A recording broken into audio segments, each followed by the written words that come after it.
প্রথমত বাইকে তেল ভরে নিই। ডিঙ্গাদহ থেকে কুরুলগাছি পর্যন্ত রাস্তাটা যদিও ছোট, এই বটগাছতলায় আমাদের অনেক কয়টা ছবি তোলা আছে। কি সুন্দর দৃশ্য একবার দেখেন। শরীরে মনে সব ক্লান্তি উড়ে যায় একেবারে। আমি মাছ খাই না খুব একটা। গাড়িতে তেল আছে নাকি চেক না করে গাড়ি চলছে, গাড়ি অফ হয়ে গেছে। আমরা এখন আছি গলাইদড়ি সেতুতে। গাড়ি ড্রাইভ করার পর আমরা পৌঁছাই গেলাম কুরুলগাছি বাজারে।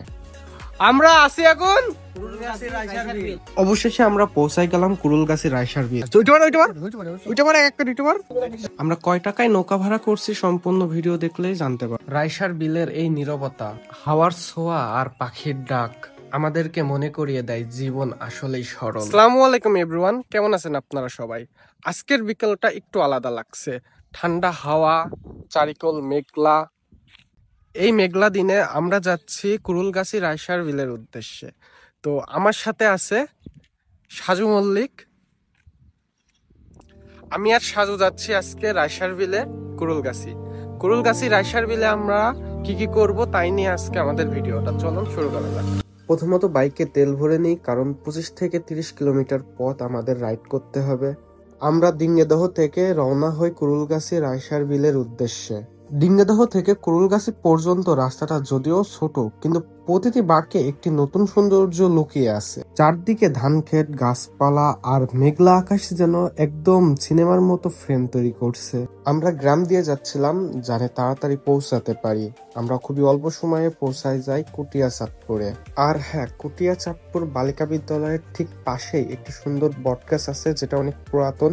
এই বটগাছ তলায় ছবি উঠলে ছবিগুলো অনেক সুন্দর হয়। এই বটগাছ তলায় আমাদের অনেক কয়টা ছবি তোলা আছে, এই জন্য আমরা এখানে দাঁড়াই না, কিন্তু আপনারা যদি আসেন অবশ্যই দাঁড়ায় ছবি উঠতে পারেন। ভ্রমণ গন্তব্যে নয়, বরং পথে লুকিয়ে থাকে। কোথাও একটি গাছের নিচে দাঁড়ানো, আবার কোথাও কিছুক্ষণ নীরব হয়ে প্রকৃতি দেখা, এগুলোই আসল মুহূর্ত। কি সুন্দর দৃশ্য একবার দেখেন। এইরকম আবহাওয়ায় বাইক চালানো একটা আলাদা শান্তি দেয়। শরীরে মনে সব ক্লান্তি উড়ে যায় একেবারে। দুধপাতিলা বিলের পাশে অনেকে ছিপ দিয়ে মাছ ধরতেছিল, যা দেখে খুবই ভাল লাগতেছিল। আমি মাছ খাই না খুব একটা, কিন্তু ছিপ দিয়ে মাছ ধরা দেখতে বা ধরতে আমার দোনোটাই খুবই ভালো লাগে। তো কার কার আমার মতো ছিপ দিয়ে মাছ ধরতে বা দেখতে ভালো লাগে অবশ্যই কমেন্টে কিন্তু জানাবেন। দুধপাতিলা বিলটাও কিন্তু অনেক সুন্দর, আপনারা চাইলে এখানে ঘুরতে আসতে পারেন। বিকেলে অনেক মানুষ এখানে ঘুরতে আসে, চাইলে আপনারাও আসতে পারেন। গাড়িতে তেল আছে নাকি চেক না করে গাড়ি চলছে, গাড়ি অফ হয়ে গেছে। আর ওখান থেকে হচ্ছে তেল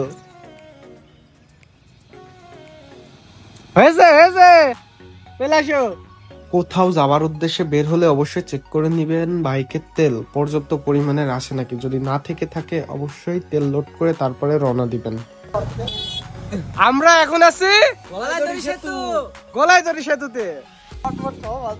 এই ব্রিজটা একদম পুরাতন, ঠিক আছে, এটা আগে ছিল, আর এই ব্রিজটা নতুন হয়েছে। গলাইদড়ি সেতু থেকে বেশ কিছুক্ষণ গাড়ি ড্রাইভ করার পর আমরা পৌঁছাই গেলাম কুরুলগাছি বাজারে। কুরুলগাছি বাজার থেকে একটু আগাই গেলেই আপনারা ডান দিকে দেখতে পারবেন মৎস্য অবতরণ কেন্দ্র। মূলত এখান থেকেই নৌকা নিয়ে আপনাকে রাইসার বিলটা ঘুরতে হবে, কারণ এইখানেই শুধু নৌকা পাওয়া যায়, আর অন্য জায়গায় পাওয়া যায় না। আমরা আছি এখন অবশেষে আমরা পৌঁছাই গেলাম কুরুলগাছি রাইসার বিল। আপনার নৌকা কোনটা? এই ছোটটা না বড়টা? এইটা তাই না? রাইসার বিলে পৌঁছানোর পর আমাদের সর্বপ্রথম কাজ হচ্ছে একটা নৌকা ঠিক করা। তো আমরা একটা নৌকা ঠিক করে ফেলি। সেবাটা যে নৌকা, এটা বড় নৌকা অনেক, এটা ছোট। অবশেষে আমরা সকলেই নৌকায় উঠে বসি এবং আমাদের নৌকাটা ছেড়ে দেয় পদ্ম ফুলের ওইখানে যাওয়ার জন্য। আমরা কয় টাকায় নৌকা ভাড়া করছি সম্পূর্ণ ভিডিও দেখলেই জানতে পারবেন। আমরা এখন আছি রাইসার বিলে। একবার ভিউটা দেখেন, মারাত্মক ভিউ। ছোট নৌকা এটা, আমাদের নৌকাটা একটু ছোট, বাট সমস্যা নেই। আচ্ছা বড় ভাই, আপনাদের যদি এখানে এসে যদি নৌকা ভাড়া করতে যাই, ঠিক আছে, কেমন কি খরচ হবে একটু বলে দেন। ওই বিলে গেলে পরে মনে করেন 200 টাকা পিস, আর এই বিলে পদ্মই গেলে পরে 100 টাকা পিস। 100 টাকা পিস। আর যদি কেউ মাঝখান থেকে ঘুরে আসে 50 টাকা পিস। এই মাঝখান থেকে ঘুরে আসলে 50 টাকা পিস, তাই তো?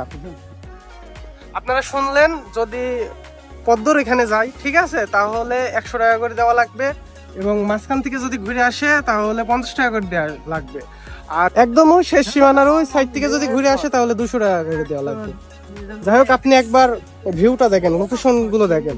আপনারা শুনলেন এরা 50 টাকা, 100 টাকা এবং 200 টাকা এভাবে নৌকা ভাড়া দিয়ে থাকে, কিন্তু আপনারা এসে দামাদামি করে নিবেন যত কমে নৌকাটি ভাড়ায় নেওয়া যায়।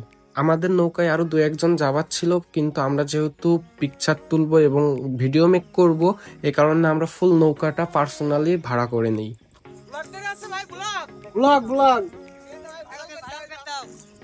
রাইসার বিলের এই নীরবতা, হাওয়ার ছোঁয়া আর পাখির ডাক আমাদেরকে মনে করিয়ে দেয় জীবন আসলেই সরল, শুধু অনুভব করতে জানতে হয়। তো দেরি কিসের, আপনারাও চলে আসুন রাইসার বিলে প্রাকৃতিক সৌন্দর্য উপভোগ করতে।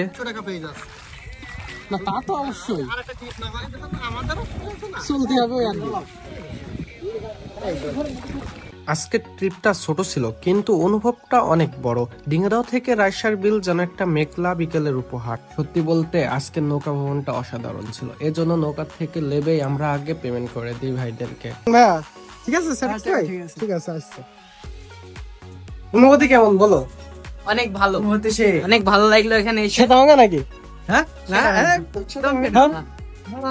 মারাত্মক অনুভূতি ভালো, কিন্তু আমরা অনেকবার আসি তো তেমন একটা ছবি ওঠার মতো ফিলিং ছিল না। ঠিক আছে, যে ছবি তুললেছি, ছবিগুলো অনেক ভালো হয়েছে এবং তোমার ছবি এবং ভিডিও কেমন হয়েছে? খুব সুন্দর হয়েছে, আমি খুব সন্তুষ্ট। আর বাদ বাকি পার্সন দেখে, মানুষজন দেখে, যে আউটসাইড হয়েছে এক গাদা মানুষজন এসেছে, এগুলাও ভালো লেগেছে। ভালো লেগেছে আসলে এইসব জায়গায় তো মানে মানুষ যারা আসে তারা আমার মনে হয় না যে কেউ মানে আনন্দ না নিয়ে ফেরে। হ্যাঁ, সবাই আনন্দ নিয়েই ফেরে। আলহামদুলিল্লাহ, খুব ভালো লেগেছে। অবশ্যই আমরা সবাই আনন্দ করতে এসেছি, আনন্দ করছি, ভালো লাগছে। ইনশাল্লাহ আপনারাও আসেন, ভালো লাগবে। আজকের এই ব্লগটি এখানেই শেষ করতেছি।